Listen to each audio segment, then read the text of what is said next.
di tengah-tengah kita, lebih utama dari segala sesuatu. Pengampunan tanpa batas. Yesus berkata kepadanya, "Bukan, aku berkata kepadamu, bukan sampai 7 kali, melainkan sampai 70 kali 7 kali." Matius 18 ayat 22. Sahabat Iktus yang dikasihi Tuhan, diskusi hangat antara para murid dan Tuhan Yesus tentang pengampunan menunjukkan bagaimana cara Tuhan menghancurkan cara pandang murid-murid yang bersifat duniawi dan membangun cara pandang yang benar berdasarkan prinsip kerajaan Allah. Tuhan mengajarkan kepada para murid prinsip-prinsip kerajaan Allah agar mereka menjalani hidup sebagai murid Kristus yang sejati. Diawali dengan pertanyaan Petrus kepada Yesus, "Tuhan, sampai berapa kali aku harus mengampuni saudaraku jika ia berbuat dosa terhadap aku? Sampai 7 kali?"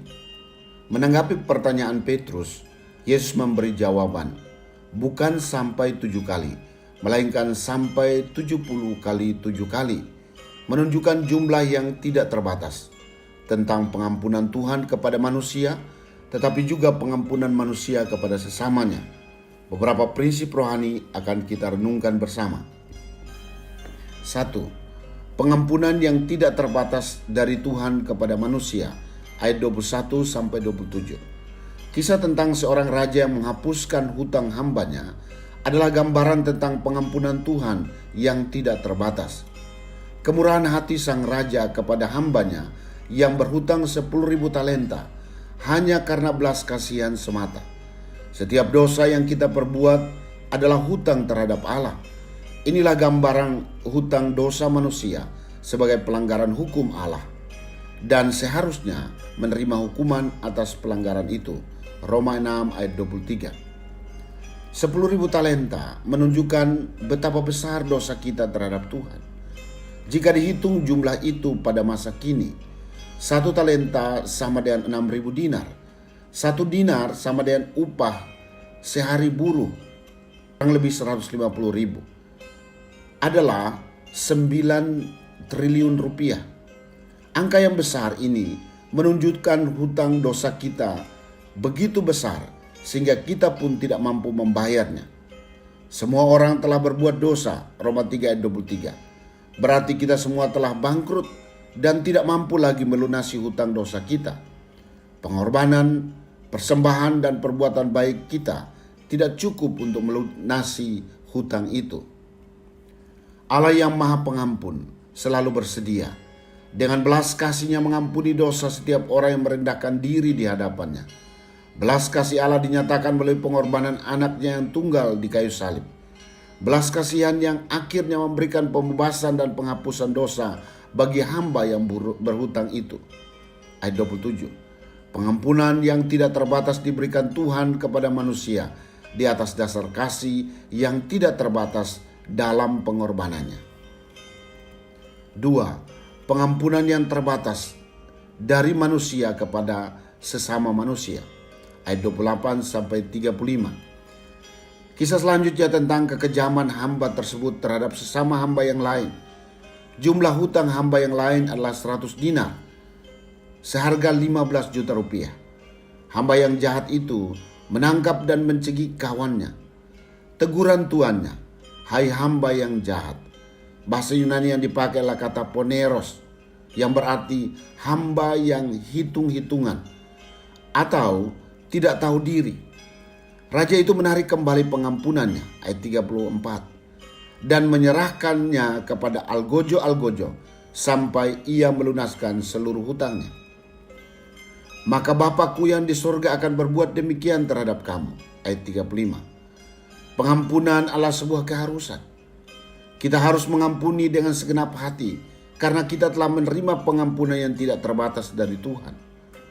Ukuran yang tidak terbatas berarti memberikan pengampunan kepada sesama yang sesungguhnya tidak layak untuk diampuni. Segenap hati adalah ukuran membebaskan dan menghapuskan. Seorang tidak lagi mengingat-ingat dosa orang lain yang bersalah kepadanya. Pengampunan yang tidak terbatas telah kita terima dari Tuhan. Dan dengan pengampunan yang sama, Tuhan menginginkan kita mengampuni saudara yang telah berbuat salah kepada kita. Hal ini tidaklah mudah untuk dilakukan. Tetapi kunci pengampunan Tuhan ada di dalam kata belas kasihan. Belas kasihan Tuhan menutupi setiap pelanggaran dan dosa kita. Dan belas kasihan Tuhan juga yang menutupi setiap dosa yang dilakukan orang yang bersalah kepada kita. Sahabat Iktus, ketika Tuhan mengajar murid-muridnya untuk berdoa dalam doa Bapa Kami, Ia menyampaikan pengajaran tentang pengampunan, bahwa ada relasi yang kuat antara pengampunan dari Bapa kepada kita dengan pengampunan yang kita berikan kepada sesama kita. Seorang yang telah menerima pengampunan yang tidak terbatas dari Tuhan wajib memberikan pengampunan yang tidak terbatas kepada saudaranya. Saya menyadari bahwa kasih Tuhan lebih besar dari dosa yang telah saya lakukan. Ketika saya datang kepada Tuhan dan merendahkan diri, maka tangan Tuhan terbuka dan mengampuni saya dengan kasih yang sempurna. Saya menyadari bahwa saya telah menerima pengampunan Tuhan, maka tidak ada alasan bagi saya untuk menyimpan kesalahan orang lain terhadap saya. Mengampuni adalah pilihan terbaik yang dapat saya lakukan. Sahabat Iktus yang dikasihi Tuhan, apakah arti mengampuni 70 kali 7 kali? Apakah saya telah menerima pengampunan dari Tuhan yang tak terbatas? Apakah saya telah melepaskan pengampunan yang tak terbatas kepada saudara yang bersalah kepada saya? Tuhan Yesus, betapa besar belas kasih-Mu kepada saya, yang sebenarnya tidak layak untuk diampuni. Namun Engkau telah mengampuni saya. Saya memperoleh kehidupan kekal karena pengampunan-Mu yang sempurna. Ya Tuhan Yesus, saya pernah dikecewakan, pernah menjadi marah, dan tidak mudah untuk melupakan kesalahan saudara saya terhadap saya. Beri saya belas kasih-Mu ya Tuhan, agar saya dapat melepaskan pengampunan kepadanya. Amin. Apa hak kita membenci jika Tuhan saja mengasihi? Apa hak kita membalas jika Tuhan saja mengampuni? Kristus ada di tengah-tengah kita, lebih utama dari segala sesuatu. Kristuslah yang harus ku beritakan hingga datangmu Kristus.